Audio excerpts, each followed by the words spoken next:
After an exceptionally rough year, Albuquerque's Mayor R.J. Berry and Police Chief Gordon Eden are getting some ideas about how to reform the police department from Las Vegas, Nevada.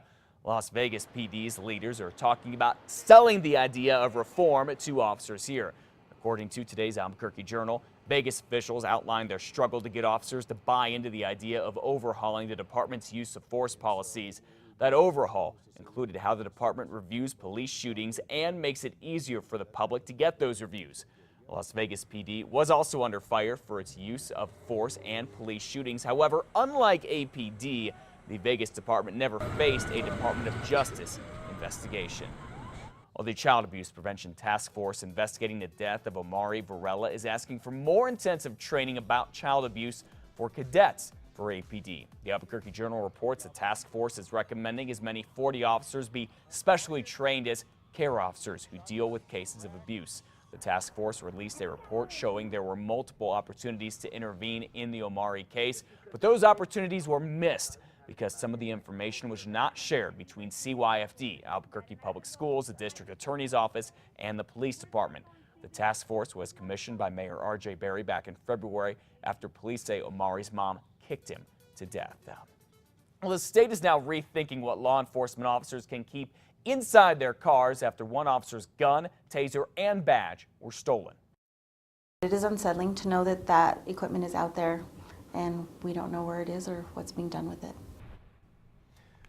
Deputies say a probation and parole officer's personal SUV was broken into last week, and along with other cars in Santa Fe's El Dorado neighborhood, crooks stole a bag that was full of the officer's gear, including her handgun, ammunition, and more. Officers are allowed to keep the gear in their cars, but after this incident, the state says it may change that policy. Officers are now being told to take all their gear inside when they are not on duty. Well, a 911 call from a suspected killer in Santa Fe reveals new details in a murder case, but does it hold the answer to a possible motive? There's been a shooting. I just shot a man attacking me. Well, you just heard part of Edwin Waters' 911 call from last month. Santa Fe, New Mexican got a hold of the recording where Waters says he shot and killed Diego Sena in self-defense. Waters was Sena's boss, and the two were remodeling a home on East Alameda. During the call that went on for 9 minutes, Waters told the dispatcher he assumed Sena was hurt because he, quote, shot until the gun stopped shooting. An arrest warrant shows Sena was shot 6 times. He broke into my house while I was gone at my dad's funeral and just shoveled it.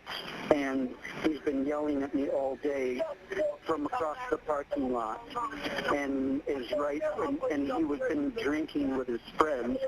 And I stayed away from him, and he just came dashing at me.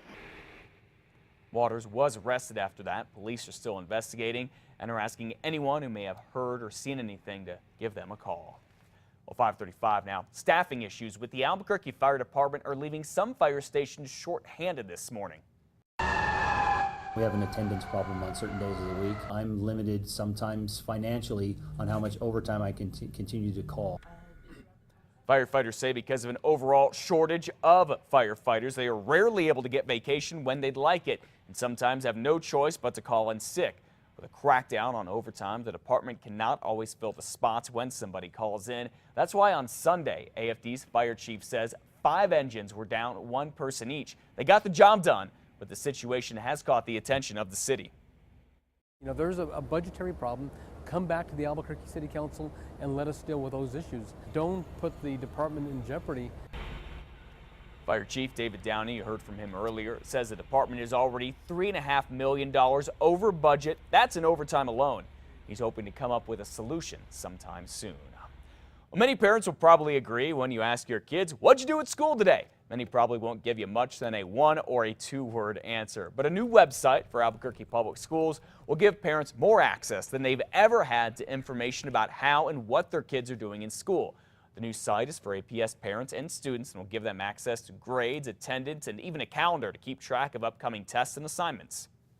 Sometimes it's hard to get a feel for what teachers are doing each day in the classroom, so this will be a nice way to kind of know what they're up to. The old system did not work with data from elementary schools. The new one does.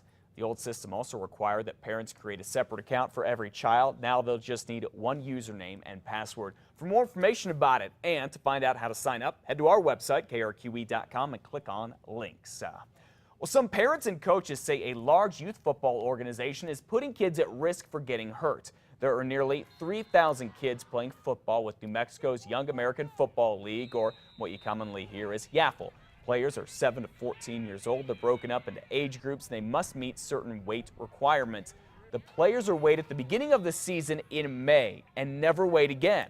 The regular season ends in October, and that allows kids to gain weight. Parents and coaches say some of the West Mesa juniors are the heaviest players. They say pitting them against kids that are within the weight limit is a safety concern.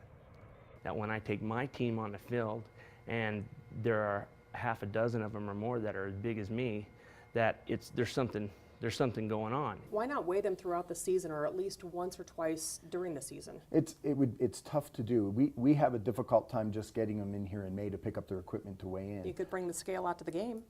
It's not an even surface. Not an even surface. This is a very controversial issue that has spurred a lot of conversations. To see some of the parents' comments and to hear the rest of the story, join us tonight at 9 on 2 Casa to see the complete story, or head to krqe.com and see Kim Holland's story anytime.